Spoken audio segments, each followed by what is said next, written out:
Hello, everyone. It's Julie Hutchison here from Think, Be, Do Leadership. And we are on day 6 of Team on Fire, which is how you show up is how your team show up.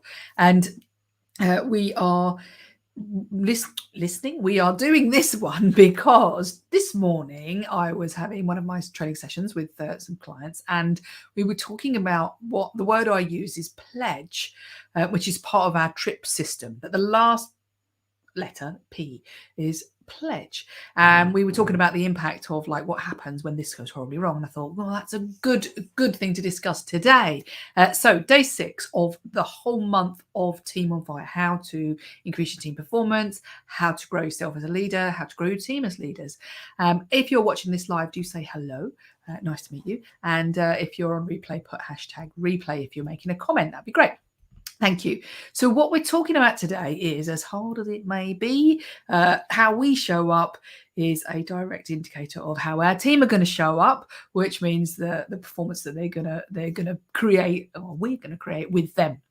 And the point I was talking about this morning was this word pledge, and it's a funny old word. Americans probably know it more because you pledge, but pledging your allegiance, not quite what I mean. What I mean is that pledge or that promise that you stand by what you say you stand by, and you behave in the way that you want others to behave.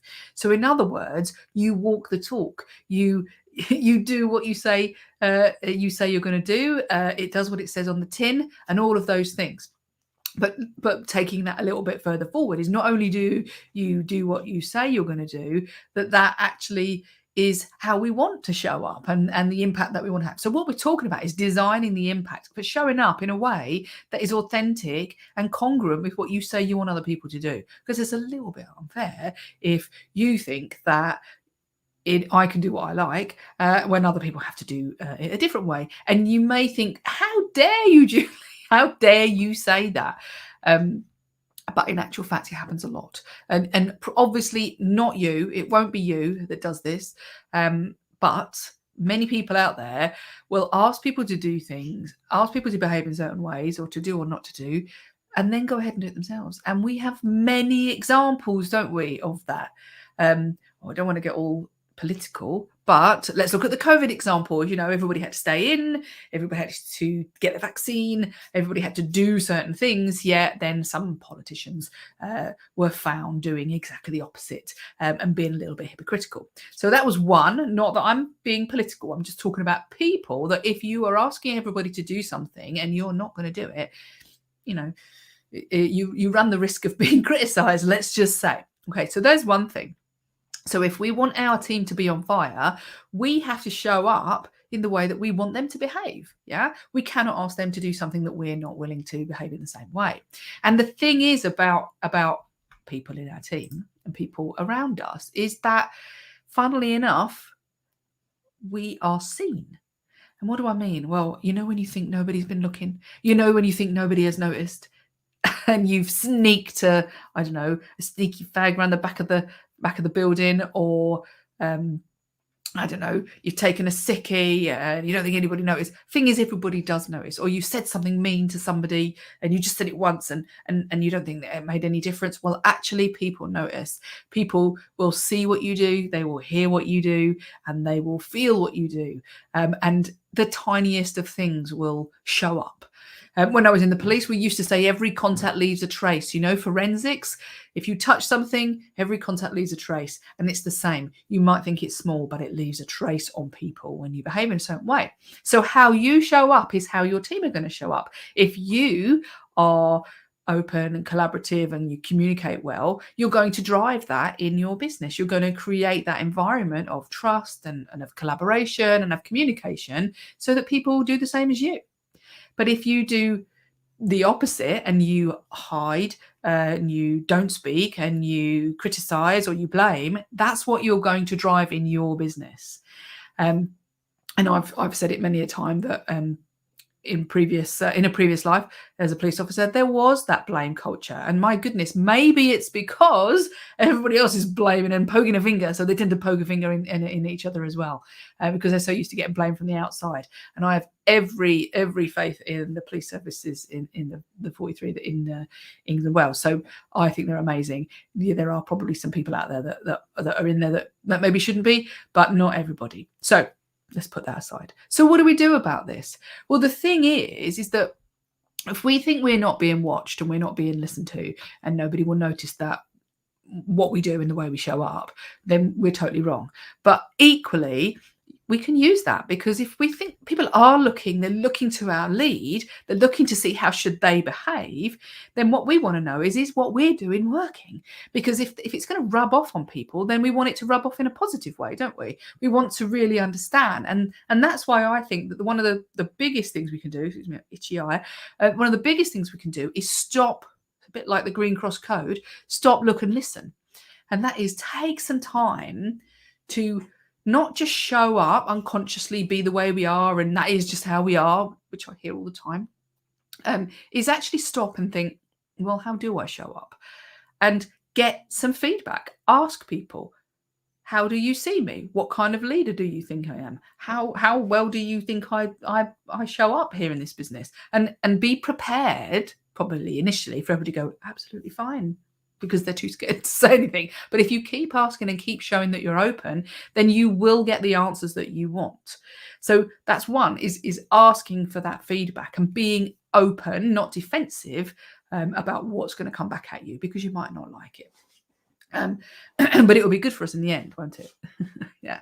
Okay. So there's one, asking for feedback. There's two, is giving yourself some feedback, which is what I mean is, my favorite phrase, watch yourself on TV. And what I mean is, if you could step out of yourself and look in on what you're doing, what you're thinking, how you're interacting with people, what would you say about that person? What would you be looking in on when you looked at yourself? Okay, it's a really good skill to have, not just about your behavior, but about everything, because what we're saying is of getting conscious. It's about looking in like as if you were a third person, and that makes you less emotional and more practical and dissociated from a situation, which means you can have really good judgment when you're looking in like that. You might choose how you reply in that email. You might choose not to get snappy with somebody, or you might choose to be a bit more assertive with somebody if you could see how you showed up. Yeah. So watching yourself on TV is a really easy way of reminding yourself that you need to just check in with yourself about how you are showing up. And then I think then I mentioned it a little bit there, but it's having an open mind. And what I mean by that is that just because we're the boss, it doesn't mean we're right. In fact, probably half the time we don't have all the information, or somebody else has got more knowledge than us. Sometimes it can be a little bit of ego, or even guilt and expectation that we think, oh God, I should know the answer to this.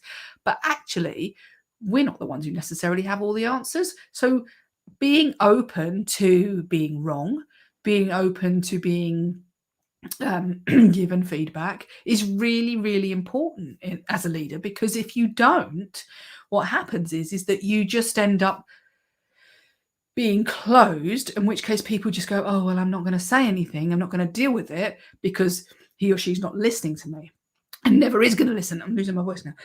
Hang on. There we go. So they're not listening, so they give up, and then they leave, and then you've got to pay to find somebody else. You've got to train somebody else. So your impact on people is massive, and so it might as well be a positive one, because even just if you were just to think about it in terms of how much it costs you in getting new staff and training new staff, and losing people, that must cost an absolute fortune. So even if it's only for that reason, then being open to hearing when somebody else has a different opinion or wants to give you some feedback, it's really, really super important. So coming back to that pledge, what I'm talking about here is if you say that you are a caring, sharing company, if you say that you respect your people, if you say whatever you say on your marketing or your, and your vision and your mission and your, oh, this is how we are, this is the culture we have, let's ask yourself the question, do I come across like that?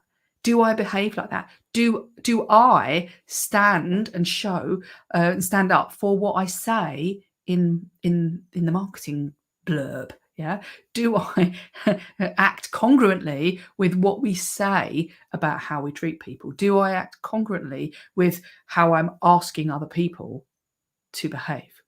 Because if you don't, then maybe we need to change it. Maybe we need to get some feedback. And maybe you need to understand that from yourself. And that's one of the things we do on our Team on Fire program and in our Leaders Launchpad program is get that feedback, help people to get that feedback and understand what that means, and to take it with the beauty that it is given in and utilizing it to improve the way in which you have relationships and you show up in the business. Because if you take it in that way and you have some assistants to do that, so much easier when you have assistants to do that.